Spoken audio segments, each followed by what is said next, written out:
Hello everyone and welcome back to UK Survival.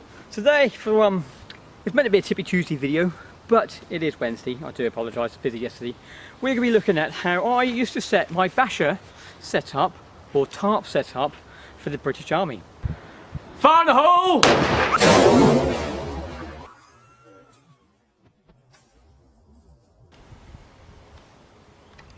Tippy Tuesday.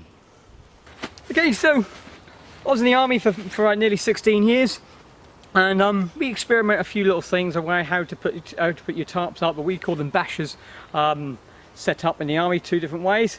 There's a good way and there's a bad way, there's a right way and there's not a wrong way. It's basically how you want to do it.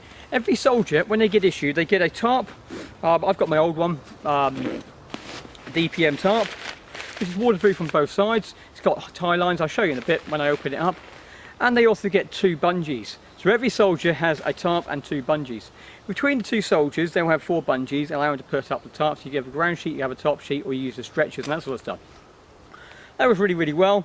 Because the nature of the thing we need to be able to do is a quick deploy and quick takedown. So if you start getting attacked early hours in the morning, you need to be able to get these bashers taken down, stowed away really quickly and dodge, yeah, just get out of there. So the speed is the essence, and night time, and make sure they're simple as well.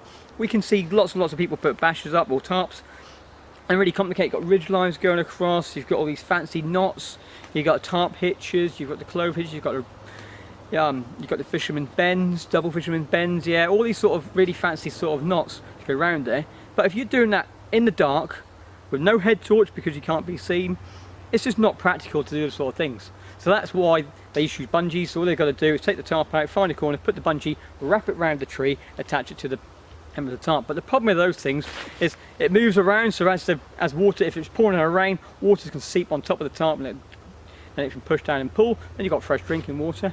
Or it moves around and flaps really, really low. But the biggest thing which I hate about the bungees is when you pull them really, really tight, or you don't clip them on properly, they can whip around and smash you in the face and things like that, and I've seen soldiers go to the hospital. So I've adapted the rope technique, or paracord. I first used paracord and I found it too messy to be tangled up all the time, so I then went on to a thicker, slightly thicker rope, which we've got just here. Yeah, so this is just normal cord, it's Webtex cord, and this has been on my Basha now for 12 years and it's served me fine. You think knots, yeah, rope can sort of come untight, so I need to think of a way how can I don't want to do lots of knots, so I need to find a way how to do it. So this is the method in which I adapted, and quite a few other corporals and sergeants adapted in the British Army to put up our bashers nice and simple. Okay, so we're now going to set it up. So I'm in the army, sort of come along, and me as a section commander, I'd pick locations of where I want my soldiers to sleep and have the arcs of fire. What arcs of fire mean is where they sleep inside a basher and they can see if any approaches them. As we do in Bushcraft, we try to put our bashers down in safe places, usually away from the wind and rains coming into it. But in the forces, we don't have that luxury. If the arcs of fire, if the enemy is towards you, the camera, and the wind and rain is coming towards this way, I will still have to sleep here. So the chances of something coming in towards me that night would actually be quite miserable. But we have Gore-Tex bivy bags and that sort of stuff as well. So ideally the tarps I'm going to show you today are good in the civilian world, but sometimes they can be a bit annoying if you're in the army. So but there's three different methods I'm going to show you. I'm going to show you the high tarp, the low tarp, or daytime and nighttime, and also the A-frame tarp, which I used as well. They always use two trees, so I've got my two trees here. Bear with me 2 seconds, I can't see through the thing. Yes, so I've got my two trees here, and they're a good distance apart because you need to make sure the soldier can get in there. Usually sometimes you'll find the trees might only need to be here, but the tree's been cut down as a stump. But it needs to be bigger than the tarp you're going across, not too far, because you're going to think, oh, we have a whole load of soldiers lined up down here protecting our area. So if they're too spread out, you're going to be walking for quite some time to try and find someone. So I've got my area. And the first thing you need to start doing is clearing any debris around the area. You can see around all this ferns and that sort of thing. I've already cleared all that before the video actually came over. So I've got somewhere to sleep. And what we'd do we do a thing called digging. So we would dig a hole into the ground, about knee height into the ground, so if any bombs and that sort of come down, we'd hide inside it. It's called a shell scrape. But we can't dig, in our country in the UK, dig down in the woods and that sort of stuff, so we just lay on top of it in training, but in wartime you'd actually do it. But generally in bushcraft, we would just clear the area to make sure there's nothing sharp and that going to be landing on top of us. That's what you want to do. And also, when you walk around night time, you don't want to hear crick, crick, crick, yeah, branches coming around, eye level branches getting in the eyes. All that would be cleared out.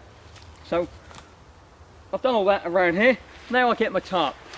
Simply, I tend to use a stuff sack. I used to stuff it at the top of my Bergens, but today I've just got a stuff sack, and I've got it in here. I'll just put it out. I've got my 4 pegs, just in case I needed some. Yeah, I'll pull my tarp all the way out and stuff that inside your bag so you don't lose it. You can see on here, this isn't a square, yeah, this is a rectangle. Yeah, so you've got a rectangle. There's a few tie-up points. If you haven't seen the British Army ones before, you've got little eyelets on the top, you've got little loops. There's handles all the way down here, and what these handles are for, they're for stretchers. When you turn it into a stretcher, you can hold it. And you've also got a little bit of rubber sort of scissors on the outside. There's always controversy which way round you have it, inside or outside. I always have mine that way round, so you've got the water signal underneath, because if you get all this wet in here, it sort of drips down sort of on top of you. Yeah, so that's my tarp.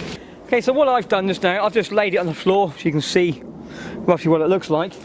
The rope system I use, I have a length of cord, which is on the side. And I tie that, and I get the length of cord, and for this one, what's it? So I'm 1.64, so 2 meters. So 3 meters of cord. Yeah, so every corner has 3 meters of cord. What I've done, I've just found the middle and put the loop inside the middle. And then I've then tied it up with a normal overhand. And what I've done, at different parts along the cord, I've tied more overhand knots all the way down the cord. And each bit of these gives me a loop inside of the overhand knot. And this will come apparent very, very shortly. It goes all the way down to the end. That's on all 4 corners, and also the 2 middle bit, and also the 2 middle ones inside the centre. It's very top of the tarp. I've just got some normal issue green string.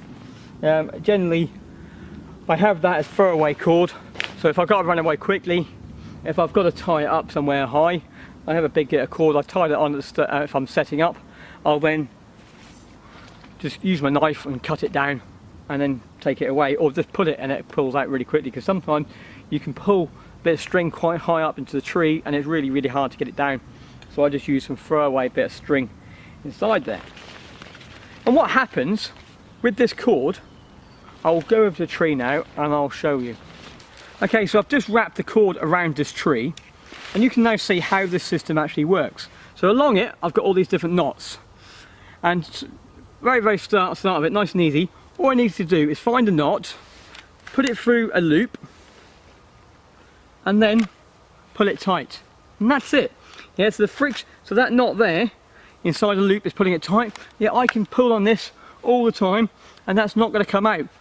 I do the same on the other side, and I just find a knot which is close to it, and then I'll just, sometimes I need to go back and forwards. There's 2 of you, remember. I'm going back and forwards until we find a knot, which, or if not, I'll just tie another knot into the cord. And all I've got to do is, when I've finished, yeah, if I need to take down really quickly, just push it through and put it through. So it's a self-tightening thing. It's nice and easy. Just wrap around the. I can't even reach it. That's freeze that far. I should have picked it in the tree. Yeah, wrap it around the tree. Drop it around the tree. Where is it? Wrap it around the tree. It doesn't have to be the end one. It could be a middle one. Could be any sort of knot.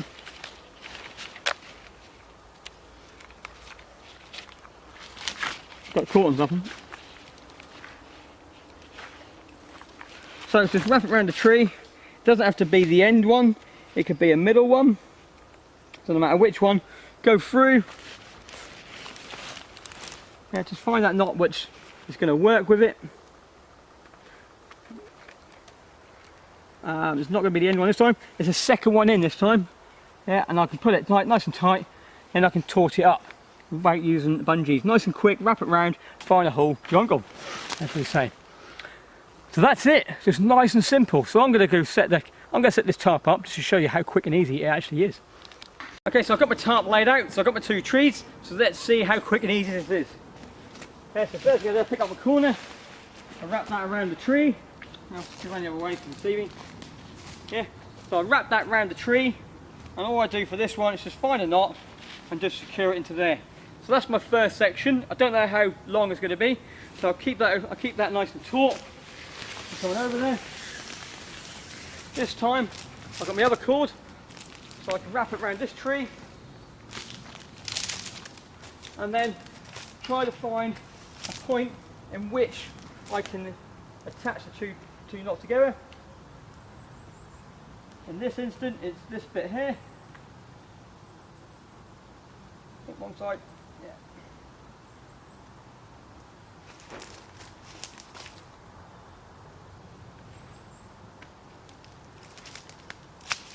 There we go.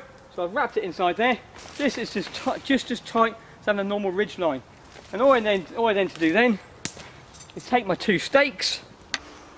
So using the tabs at the back, what I need to do is put the tape in there, put it out nice and taut.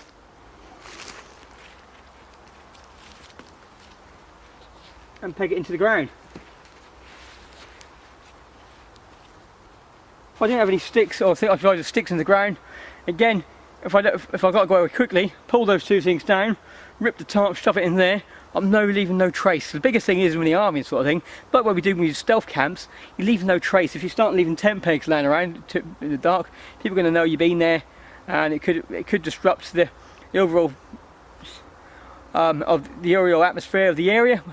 Or it just means you might not be able to go there again at some other time. Or in the army, it gives the enemy the sign where we are. So I'm going to stake on the other side now.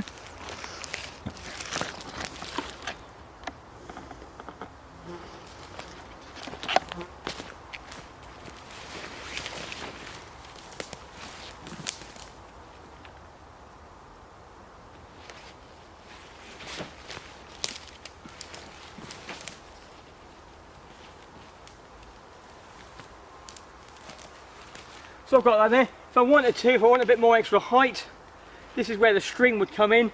There's a tree just behind me, so I'm going to do that now. I'm going to undo the string.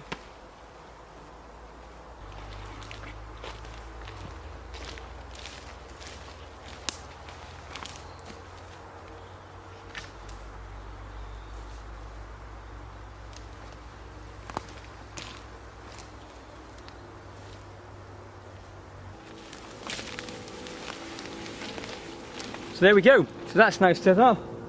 Tight line, so if I was in the army sort of thing, I wouldn't have that because soldiers would be walking around the back and they'd walk into that string and get caught. If I'm doing my bushcrafty sort of thing on my own, that's perfectly fine. So all I'd do if I was in the army, instead of putting it that way, I'd have pulled it up that way above me and sort of found it over there. So let's have a quick look and take a look inside. So there we go, so I've got a nice little shelter. Yeah, it only wants to be waist height for this sort of thing. So remember, bear in mind this is an army style Basha.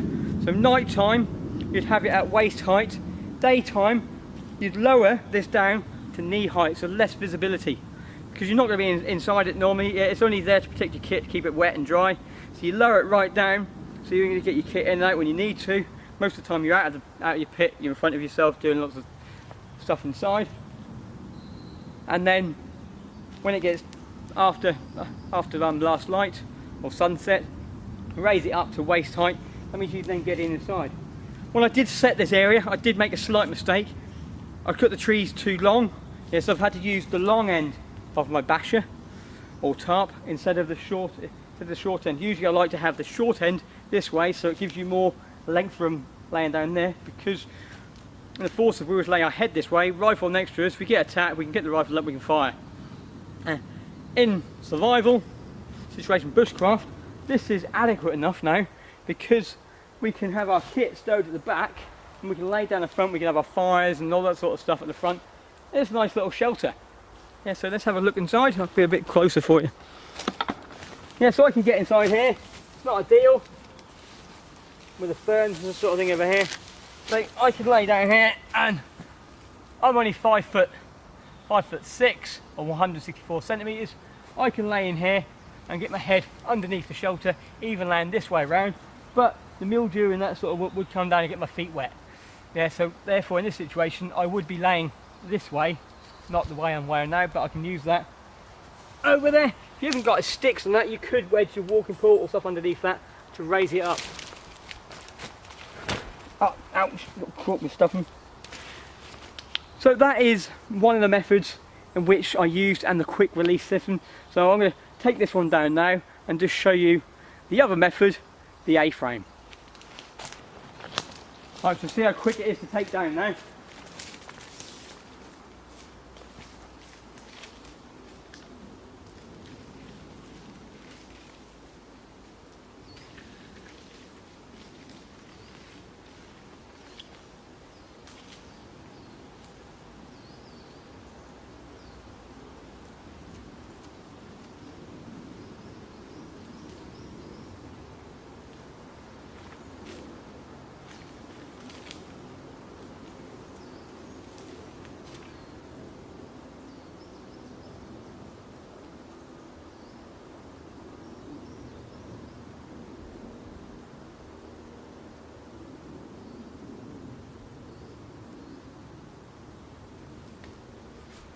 Bear in mind, if I need to, I'll cut that down. Here we go. So that's down. That's down.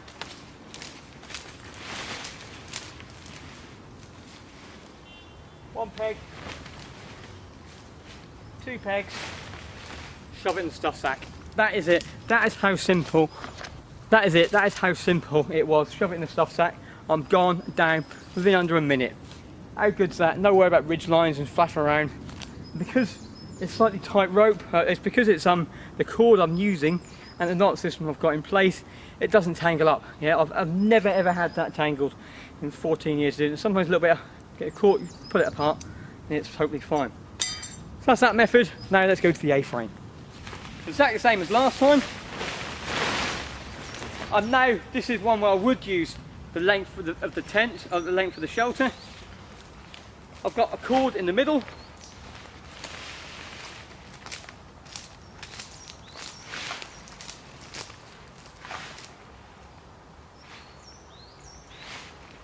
Put that on one of my knots,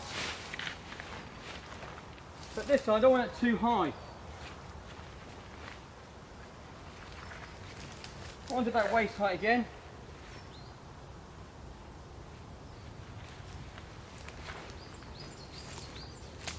So I've got that one on there.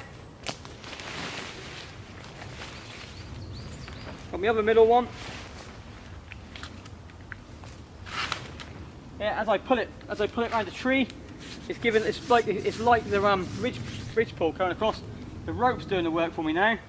Find a knot, what fits inside. There we go. That's up. Ridge line set up. Get my 4 stakes. Oh, that's undone. I usually do it a bit different. Get my corners. One corner.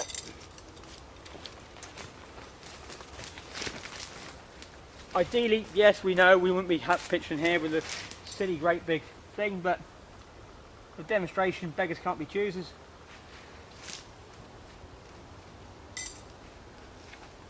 That one.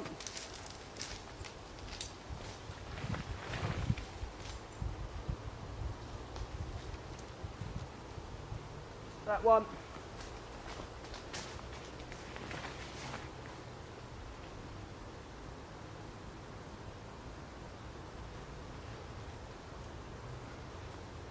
That one. There we go. Another nice and simple system.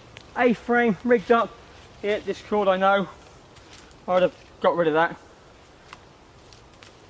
We've been to get rid of that one for a while and put something decent on it now. I just hanged it up wrong. I did it the wrong way around. If you've noticed, I went towards the cord. I should have went away from it. So I'll do that in a second when I take this one down. Yeah, so you've got it over here, nice and simple, nice and long. I'll bring you around the side, you can see the front. Yeah, so I've got my shelter here, nice and long this time, prop down the sides. If it was nice weather and I didn't want to have it both sides, there's nothing stopping me getting a stick or something, putting it up into the corner, and then using this rope you got in the corner as a guy line. Yes, you could use that. I've got no sticks near me I'll have a quick look, I'll do that now. Okay, so I just went there, I just went to the woods just next to me, snapped a piece of pine branch off on a dead tree, made a nice little, it snapped quite nicely where it made a nice stake to slide in the ground, drove it in the ground, leave one of the limbs come off, put it on the guy line, dropped it down. Because I've got all these little knots inside the cord, it made it easier just to find somewhere which I can tension it fairly close. If I do the same on the other side, so I've got my drop on this side and I've got it open on that side, it's a bit more airflow, and it's just a bit more versatility you could use actually for your shelter.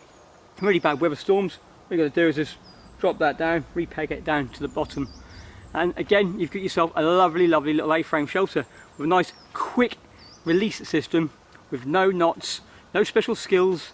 Yeah, none of these old fancy knots what people try to teach you all the time. There's no need for these things. They're good to have in your repertoire. Yeah, I teach them all the time in my courses, but sometimes you just want something nice and simple and easy, which is always going to work. Yeah. Yeah. Well, as we say in the army, we use a thing called KISS. Keep it simple, stupid. Yeah. Those 4 things on there. If it's a stupid idea, you think, well, hang on, that's going to work. Yeah, so KISS, just remember the word KISS, and when you're trying to do things, try and make it basic, and you're always going to be a good success in the wilderness. Okay, so that's it for me. Hope you liked this video. If you did, like, subscribe, share, all that sort of stuff, notification bells on to see my next video coming out, and just remember, it's better to be one in the wilderness than to fight and struggle. So next video, I'll see you then. 1, 6.